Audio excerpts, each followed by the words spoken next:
दोस्तों, अस्सलामु अलैकुम वरहमतुल्लाहि वबरकातुहू। दोस्तों, ज़िंदगी एक अमानत है। इस अमानत को अल्लाह के पास वापस लौटाना है। जवानी भी एक अमानत है, तंदुरुस्ती भी एक अमानत है, वक़्त भी एक अमानत है। कोई बंदा हमारे पास अमानत रखता है, हम उसकी अमानत को संभाल के रखते हैं। क्या कहते हैं, फलां की अमानत है, इसी वक्त पे वापस लौटाना है। तो मेरे भाइयों, ये ज़िंदगी एक अमानत है। हमने लौट के सबने अल्लाह के पास जाना है। अगर इस जवानी को अल्लाह की ताबे करके चले जाएंगे, अल्लाह के नबी की ताबे करके चले जाएंगे, तो मेरे भाइयों, इस वक्त को अल्लाह के ताबे करके गुजारेंगे, अल्लाह के नबी की ताबे करके गुजारेंगे, तो हमारी खुशनसीबी है।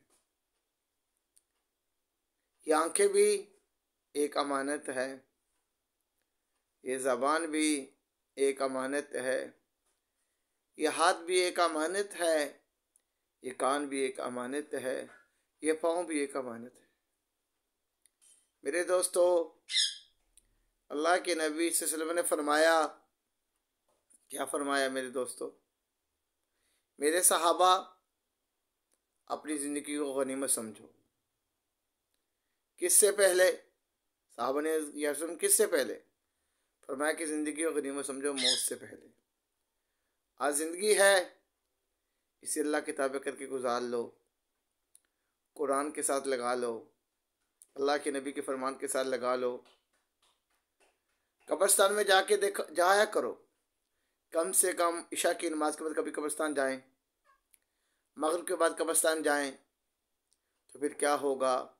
उस कब्रिस्तान में कितने हमारे दोस्त हैं जो हमारे साथ लड़के कारोबार किया करते थे, हमारे साथ रहा करते थे, बैठा उठा करते थे, जो बड़े समझदार समझे जाते थे, जिनसे लोग आके मशवरा लिया करते थे, फलां शख्स बड़ा समझदार है, अच्छा कारोबारी है, अक्लमंद है।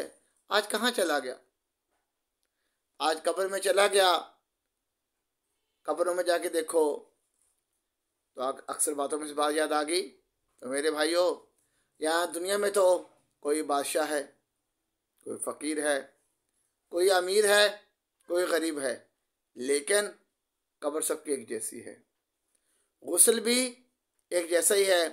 मस्जिद में जाएं, मस्जिद की जो चारपाई है, उसी चारपाई पे उठा के चौधरी को लेके जाते हैं, उसी चारपाई पे उठा के वजीर को ले जाते हैं, उसी चारपाई पे उठा के सदर को ले जाते हैं, उसी चारपाई के ऊपर रेडी वाला जा रहा है, उसी चारपाई के ऊपर मुरब्बों वाला जा रहा है, उसी चारपाई के ऊपर वकील जा रहा है, उसी चारपाई पे जज जा रहा है। जो मस्जिद में गुस्ल देने वाला फट्टा पड़ा हुआ है, वो भी एक है। ये नहीं कहते कि इस फट्टे पे लटा के चौधरी को गुस्ल देना है। फ़कीर के लिए, गरीब के लिए दूसरा फट्टा इस्तेमाल करना है। उसी फट्टे के ऊपर वक़्त के बादशाह को डाल दिया जाता है, गुस्ल दिया जाता है। उसी फट्टे के ऊपर एक झोपड़ी वाला है, रेडी वाला है, उसे डाल दिया जाता है, उसे गुस्ल दिया जाता है। तो मेरे दोस्तों, चारपाई भी कब्रिस्तान में लेके जाने वाली एक ही है, गुस्ल वाला फट्टा भी एक ही है, जिस पे डाल के गुस्ल दिया जाता है। तो मेरे भाइयों, फिर किस चीज़ की अकड़ है? कल कितने दोस्त थे हमारे साथ जिन्होंने हमारे साथ मस्जिद में इकट्ठा वक्त गुजारा, नमाज अदा की, जोहर पढ़ ली इकट्ठे, मगरिब में कहाँ चले गए? कब्रों में चले गए। कितने दोस्त हैं जो नमाज नहीं पढ़ते कि सर्दी बहुत ज़्यादा है, कब्रों में जाके देखो लेटे हुए हैं, तो कहाँ चली गई सर्दी? कोई सर्दी की वजह से मस्जिद में नहीं जाता, कोई गर्मी की वजह से मस्जिद में नहीं जाता। तो मेरे भाइयों, आखिर जो कर लो मौत है।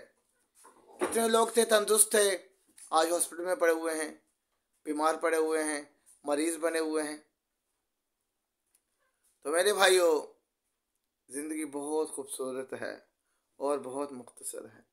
ये अमानत है, अमानत को वापस लौट के जाना है, हमने अल्लाह के पास जाना है। तो इसे मेरे भाइयों, अल्लाह से जी लगा लें, अल्लाह से सुलह कर लें, अल्लाह से दोस्ती कर लें।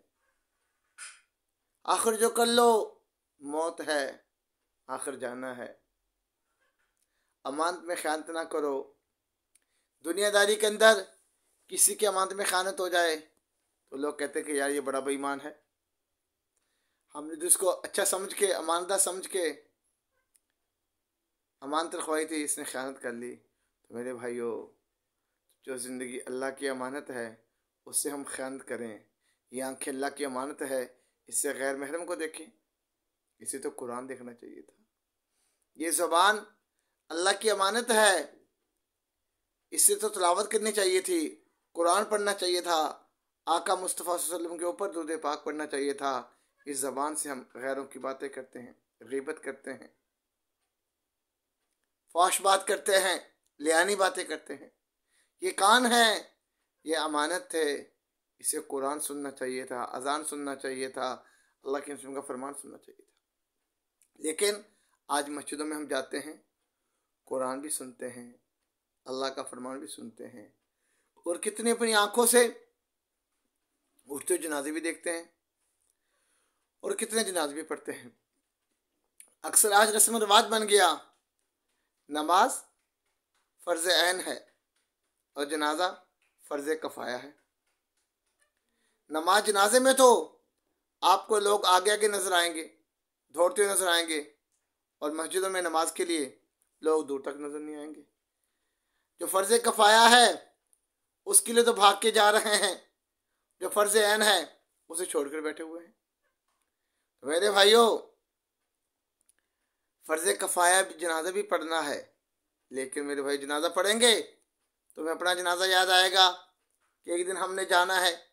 बातों में सी बात याद आ गई कि अल्लाह किसी ने फरमाया, मेरे सहाबा उठते हुए जनाजे देखना, जाती हुई बरातें देखना।